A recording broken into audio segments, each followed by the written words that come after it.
জোট বা একীভূত হওয়া নিয়ে বিষয়, সেই বিষয়ে আমরা স্পষ্ট করেছি জাতীয় নাগরিক পার্টি তার লক্ষ্য উদ্দেশ্য নিয়েই এগোবে।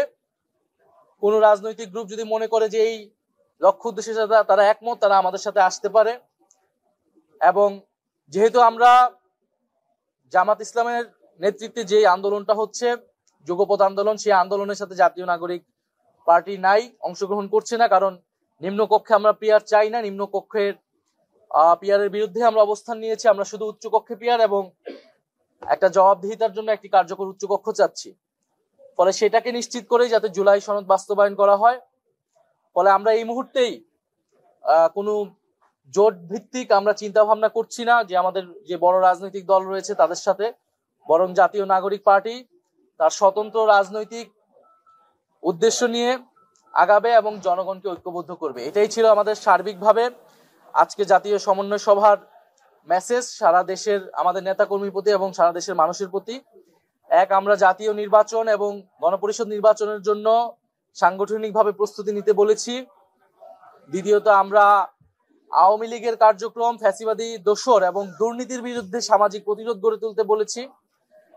এবং আমাদের যে সাংগঠনিক বিস্তার সেটা যাতে আগামী 1 মাসের মধ্যেই ইউনিয়ন পর্যন্ত, ওয়ার্ড পর্যন্ত চলে যায়, সেই জন্য আমরা দিক নির্দেশনা দিয়েছি। হচ্ছে ঢাকার চিত্রগুলো হয়তো আমরা বেশি দেখতে পাই, জানতে পারছি। এবং এই যে আওয়ামী লীগের মিছিল এবং তৎপরতা, তার অন্যতম প্রধান লক্ষ্যবস্তু কিন্তু হচ্ছে জাতীয় নাগরিক পার্টি এবং গণ অভ্যুত্থানে অংশগ্রহণকারী নেতাকর্মী এবং শহীদ পরিবার, আহতরা, যোদ্ধা যারা রয়েছে তারাই কিন্তু প্রধান লক্ষ্যবস্তু।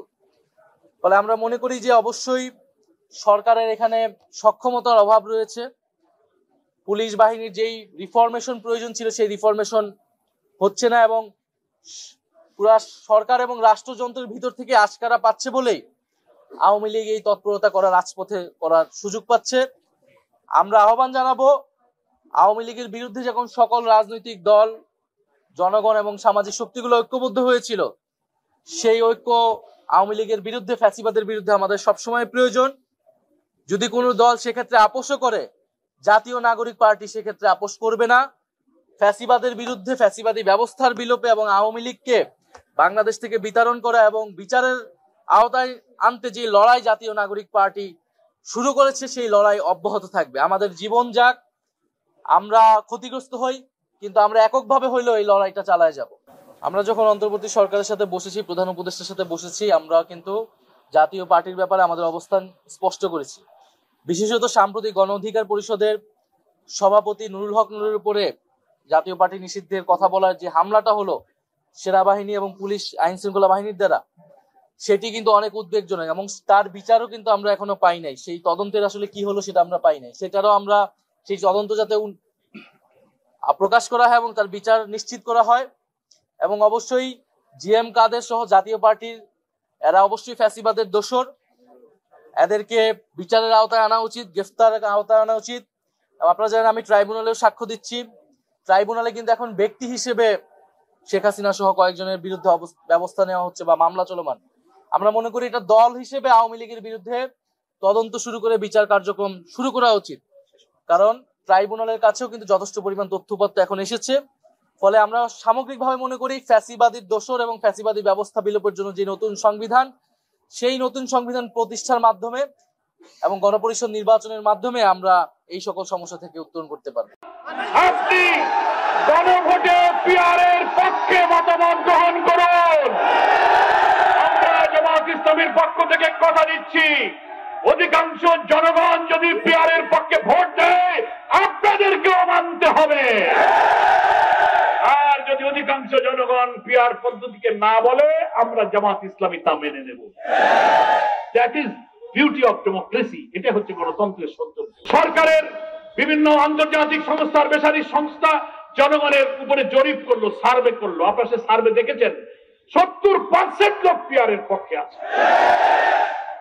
আমরা ঐক্যমত্য কমিশনে যে 31টি দল আছে, তার 25টি দল তারা পিআর চাইতেছে। হ্যাঁ, কেউ হয়তো লোয়ার হাউসে চাচ্ছে, কেউ আপার হাউসে চাচ্ছে। That is another thing. কিন্তু কমনলি পিআরের পক্ষে তো আমরা আছি। অথচ বিএনপির কিছু নেতারা বলছেন পিআর দেশের মানুষ বোঝে না, বলে ইভিএম যারা বোঝে না তারা পিআরও বোঝে না। আজব ব্যাপার। আর ইভিএম কি আর পিআর কি? ইভিএম হচ্ছে ইলেকট্রনিক ভোটিং মেশিন, ওটা একটা যন্ত্রের নাম। আর পিআর হচ্ছে একটা ইলেকট্রাল প্রসেসের নাম।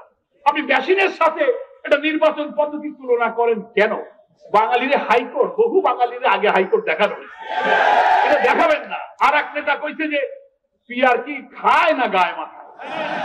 এই দেখছেন না কি আজব ব্যাপার? রাজনৈতিক ব্যক্তিত্ব, ডিগনিটি যাদের আছে, তারা কি একটা পলিটিক্যাল বিষয়ে এই মন্তব্য করতে পারে?